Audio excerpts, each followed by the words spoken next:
សួស្តីអ្នកទាំងអស់គ្នាឥឡូវយើងបន្តសាច់រឿងរបស់យើងនៅភាគបន្តទាំងអស់គ្នានៅពេលដែល Thunder Celestial Realm បើកវាបង្កើតផ្គរលាន់ Celestial ដើរតួជាមគ្គុទ្ទេសក៍ហើយអ្នកណាក៏ដោយដែលមានលកភ្លើងផ្គរលាន់នឹងត្រូវនាំទៅរកទីនោះគ្មាននរណាម្នាក់ដឹងពីមូលហេតុពិតប្រាកដនោះទេប៉ុន្តែគ្រប់គ្នាដឹងថាឲ្យតែមានចង្ក្រានផ្គរលាន់ពួកគេអាចចូលទៅក្នុងឋាន Celestial បាន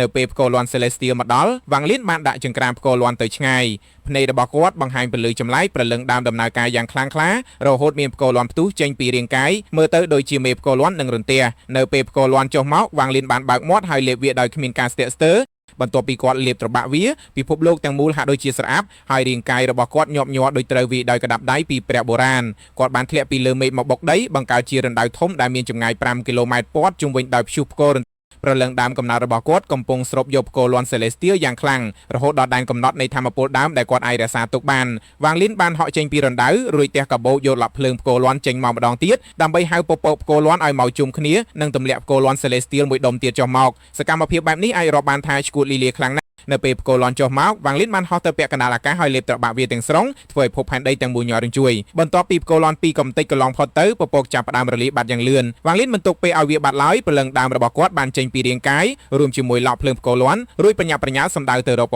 ពកផ្គរលាន់ហាក់ដូចជាខឹងសម្បាយ៉ាងខ្លាំងក៏ប្រមូលផ្ដុំធម្មពលបង្កើតជាផ្គរលាន់ទី3ដែលមានកម្លាំងខ្លាំងក្លាជាងពីព្រលឹងឡើងរបស់វ៉ាងលៀនបានពង្រីករហូតមានរូបរាងដូចនេះផ្គរលាន់បុរាណរួចស្ទុះទៅលេបត្របាក់ផ្គរលាន់នោះបានពាក់កណ្ដាលមុនពេលចង្ក្រានផ្គរលាន់បានស្រូបយកធម្មពលទាំងអស់រហូតលេចចេញស្នាមប្រេះជាច្រើនដែលជាបាតុភូតមិនធ្លាប់កើតមានទាល់តែសោះក្នុងប្រវត្តិសាស្ត្រទីបំផុតចង្ក្រានផ្គរលាន់បានផ្ទុះបែកខ្ទេចខ្ទីទៅជាកំទេចធូលីដី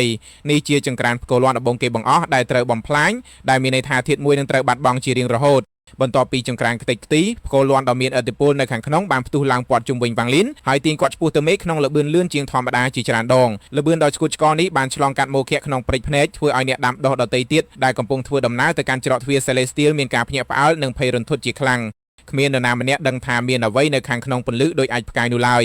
នៅចុងបញ្ចប់នៃលំហគឺជាច្រកទ្វារដែលកើតចេញពីផ្គរលាន់ពណ៌ក្រហមងងឹតមានអ្នកដាំដុះនិងអ្នកនាំសារជាច្រើនអង្គុយរងចាំនៅទីនោះរួមទាំងឆាងងហ៊ូផងដែរភ្លាមនោះពន្លឺផ្គរលាន់ដោយអាចផ្កាយរបស់វ៉ាងលៀនបានបោះពុយមកបុកទម្លុះផ្គរលាន់ពណ៌ក្រហមងងឹតរួចរលាយចូលទៅខាងក្នុងបង្កើតជាការភ្ញាក់ផ្អើលយ៉ាងខ្លាំងព្រោះមិនដែលមាននរណាអាចចូលទៅមុនពេលទ្វារបើកឡើយ